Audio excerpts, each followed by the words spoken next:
Assalamualaikum warahmatullahi wabarakatuh. Halo teman-teman, jumpa lagi dengan saya untuk belajar fisika. Tentunya kita melanjutkan materi dari pertemuan sebelumnya.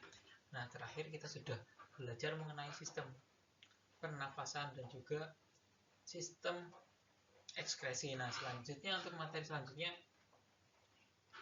kita sambung dengan materi fisika, yaitu cahaya dan alat optik, kelas 8 semester 2.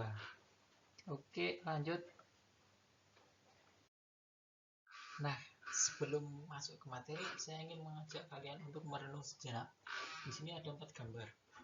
Gambar kiri atas ini merupakan gambar hotel yang ada di Bali. Gambar kiri bawah ini merupakan gambar pemandangan hotel yang ada di Amerika. Gambar kanan atas itu adalah pemandangan hotel yang ada di Bali jika tidak ada cahaya. Sedangkan gambar kanan bawah itu adalah pemandangan hotel di Amerika jika tidak ada cahaya. Yang jadi pertanyaan, kenapa sih gambar sebelah kiri ketika disinari oleh cahaya itu akan tampak warnanya yang biru menjadi biru, yang merah menjadi merah, yang putih menjadi putih, yang hijau menjadi hijau. Sedangkan pada gambar kanan, ketika dia tidak disinari oleh matahari, semuanya warnanya tampak hitam dan putih, hampir sama, hitam putih. Bahkan kalau benar-benar tidak ada cahaya, di sini kan barangkali ada cahaya bulan sehingga bisa kelihatan ada pantulan warna ya. Kalau seandainya benar-benar gelap, tidak ada cahaya dari matahari, tidak ada cahaya dari bulan, maka pemandangan akan tampak berwarna hitam. Nah, kenapa bisa seperti itu?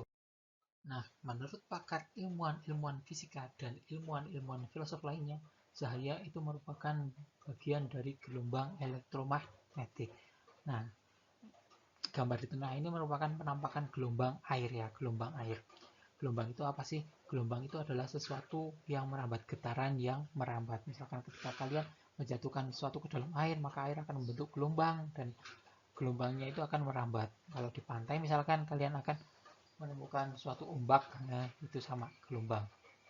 Nah, cahaya sendiri itu merambat. Ya, tentunya kalau seandainya nggak merambat, cahaya dari matahari tidak akan bisa sampai ke bumi. Dan rambatannya itu membentuk gelombang-gelombang. Nah, kalau kalian lihat di gambar kanan ini merupakan ilustrasi dari sebuah cahaya yang ditembakkan ke dalam prisma. Cahaya ini sebenarnya cahaya tampak itu memiliki warna Meiji Kuibinio. Tapi ketika warna itu menjadi satu, akan terlihat warnanya itu ya seperti kalian lihat sehari-hari itu. Warnanya apa itu, tembus pandang kali ya. Nah, ketika dia melewati sebuah prisma, dia akan dihamburkan menjadi warna merah, jingga, kuning, hijau, biru, nila, dan ungu. Itu karena masing-masing spektrum warna cahaya ini memiliki panjang gelombang yang berbeda. Seperti yang saya katakan tadi bahwa cahaya itu merupakan gelombang elektromagnetik. Nah, gelombang elektromagnetik sendiri itu terdiri dari beberapa jenis. Pertama, mulai dari gelombang radio. Biasanya kalau kalian mengirimkan suara radio itu menggunakan gelombang radio.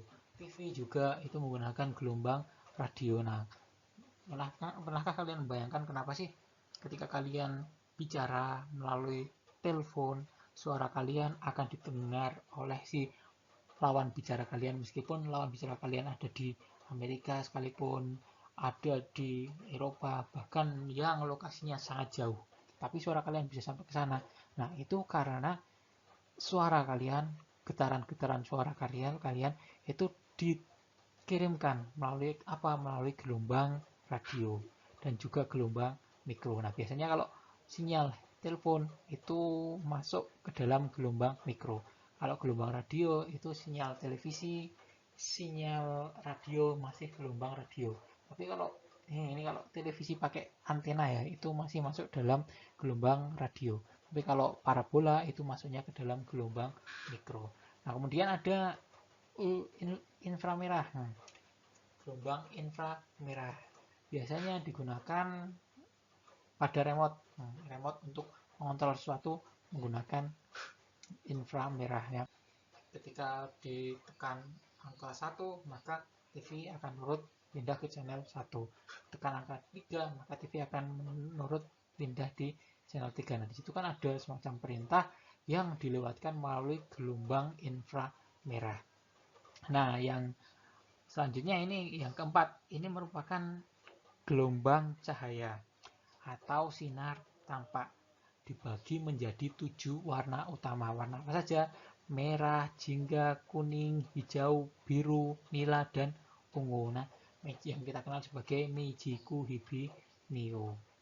Kemudian ada ultraviolet. Nah, sinar ultraviolet biasanya digunakan untuk pembuatan roti, microwave, itu sinar ultraviolet. Ada pula sinar X atau sinar ronsen. Nah, kalau kalian coba googling sinar X, itu merupakan sinar yang digunakan untuk melihat benda-benda yang ada di dalam sesuatu. Jadi bentuknya itu tembus pandang. Kalau tubuh kalian diarahkan ke sinar X, maka tulang-tulang kalian itu akan kelihatan. Itu yang disebut sebagai sinar X. Nah, sinar gamma itu lebih. Nah, biasanya sinar gamma itu digunakan untuk paramedis, untuk radioaktif atau semacamnya itu, atau barangkali digunakan untuk membunuh bakteri dan benda-benda virus-virus kecil lainnya. Lalu ada sinar kosmo sendiri ini masih termasuk hal yang baru. Nah, secara umum sebenarnya baru ini. Radmi itu 3, radio, mikro, inframerah, tampak, violet, X, gamma, dan kosmo. Semakin ke kanan, itu panjang gelombangnya semakin tinggi, dan semakin ke kiri, panjang gelombangnya itu semakin kecil. Panjang gelombang itu apa? Panjang gelombang itu adalah panjang dari 1 kali gelombang. Nah, 1 kali gelombang ini disebut panjang gelombang. Nah, di radio juga sama. Radio juga bentuknya gelombang kan. Radio ini merupakan panjang gelombang terpanjang, sehingga panjang gelombangnya itu jauh. Sedangkan semakin ke kiri semakin kecil, panjang gelombangnya itu semakin kekecil. Gini, kira-kira seperti ini. Nah, itu terkait gelombang elektromagnetik, dan cahaya termasuk di sini. Ini adalah gelombang cahaya atau sinar tampak.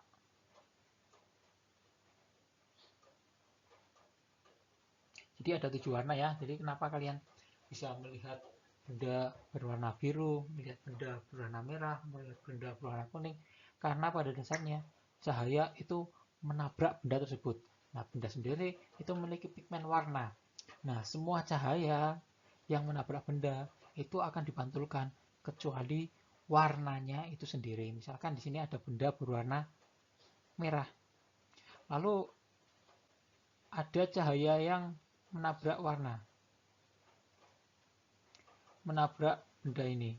Nah, semua warna Magic Neo ini akan diserap kecuali warna merah. Hanya warna merah yang dipantulkan.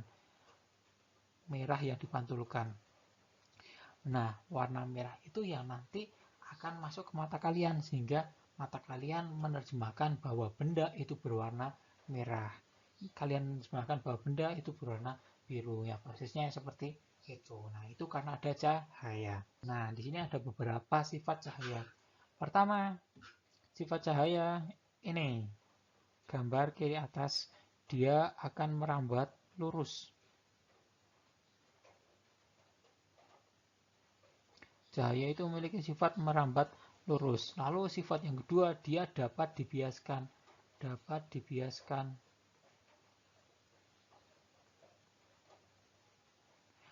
Sifat yang ketiga itu dapat dipantulkan.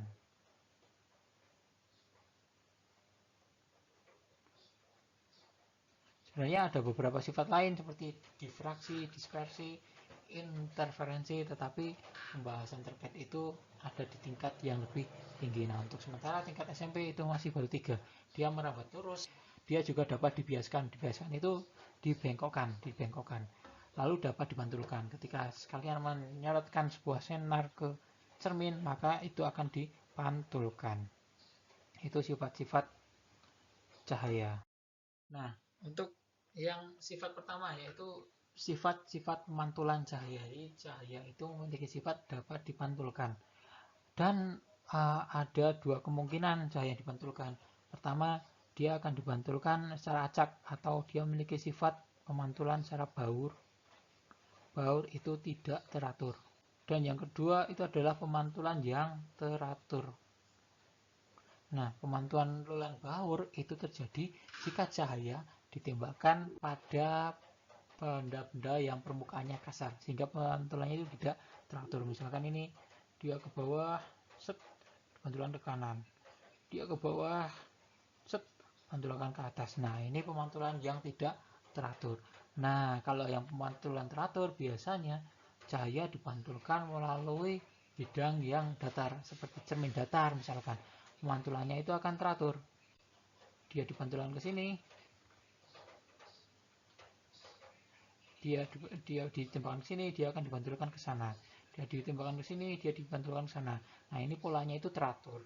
Dan pada pemantulan yang teratur di sini memiliki beberapa kriteria. Apa saja? Yang pertama ini, arah panah menuju ke bidang pantul itu disebut sebagai sinar datang, dan yang dipantulkan itu disebut sebagai sinar pantul. Jadi sinar datang adalah sinar yang ditembakkan menuju bidang pantul atau cermin, dan sinar pantul itu adalah sinar setelah dipantulkan. Dan di sini ada garis N. Garis N itu adalah garis maya ya.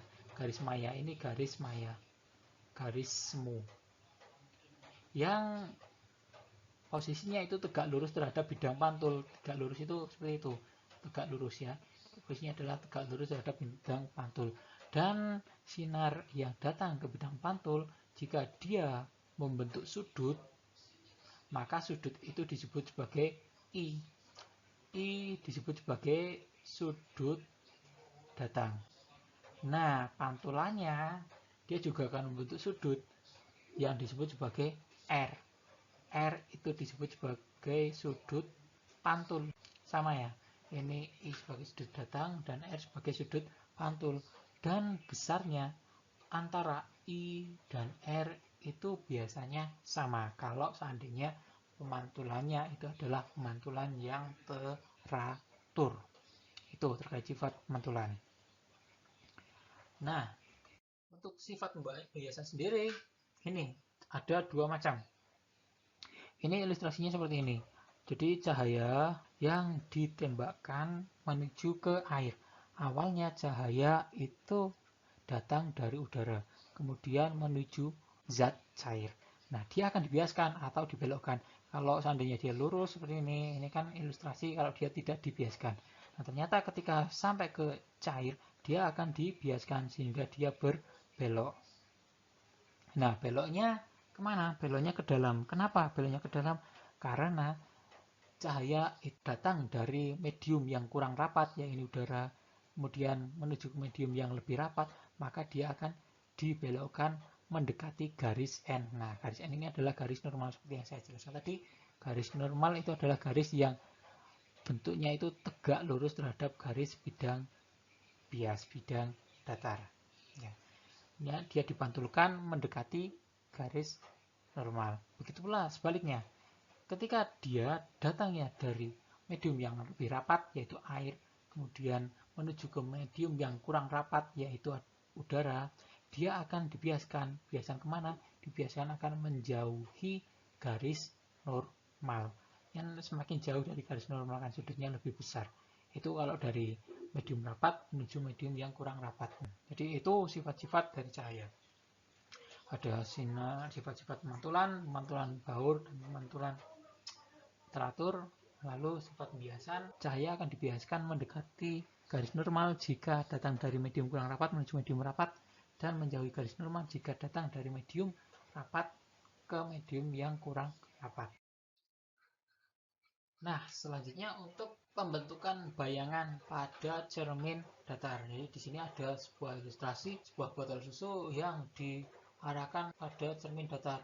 Akan terbentuk bayangan di belakangnya. Misalkan kalian mengaca, maka akan terbentuk bayangan kalian seolah-olah ada di belakang cermin. Nah, pembentukannya seperti apa? Gini. Nah, pertama kita boleh mengambil titik bebas. Bisa di sini, bisa di sini, bisa di sini, bisa di sini, atau dimanapun. Nah, kalau dalam contoh yaitu di sini. Seperti yang saya katakan tadi, kenapa kita bisa melihat susu? Itu karena ada cahaya dari luar yang menabrak ke susu ini. Kemudian semua warna itu diserap kecuali warna yang dimiliki oleh susu. Kalau susu warna putih, kalau botol susunya warna biru, berarti yang dipantulkan juga warna biru. Nah, kita ambil di sini.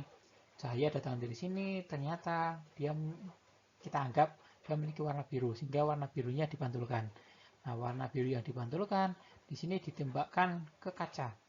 Tembakan kaca. Kita menggunakan prinsip sinar datang dan sinar pantul pada cermin yang teratur. Ya.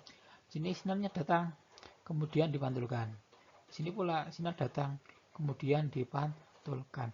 Nah, kalau di dalam cermin datar ini, dia itu memiliki sifat bayangan maya. Sifat bayangan maya itu seperti apa? Sifat bayangan maya itu bayangan terbentuk di belakang cermin. Kalau nyata, itu bayangan terbentuk di depan cermin. Nanti itu akan kita pelajari lebih lanjut lagi. Nah, karena bayangan maya, maka sifat dari sinar pantul ini, sifat pantul ini seolah-olah datang dari bayangannya. Awalnya kan dari sini, kemudian dipantulkan. Ternyata sinar pantulnya itu seolah-olah datang dari sini, dari titik-titik ini. Begitu pula yang untuk sinar hijau ini, awalnya kan datang dari sini, kemudian dia dipantulkan. Nah, ternyata sinar hijau ini datang seolah-olah dari posisi ini. Nah, posisi titik potong antara garis hijau dengan garis biru inilah bayangan yang terbentuk daripada benda semula. Nah, kalau kita lihat di sini kan sama, posisinya juga sama, jaraknya juga sama, besarnya juga sama. Itu pembentukan bayangan pada cermin datar.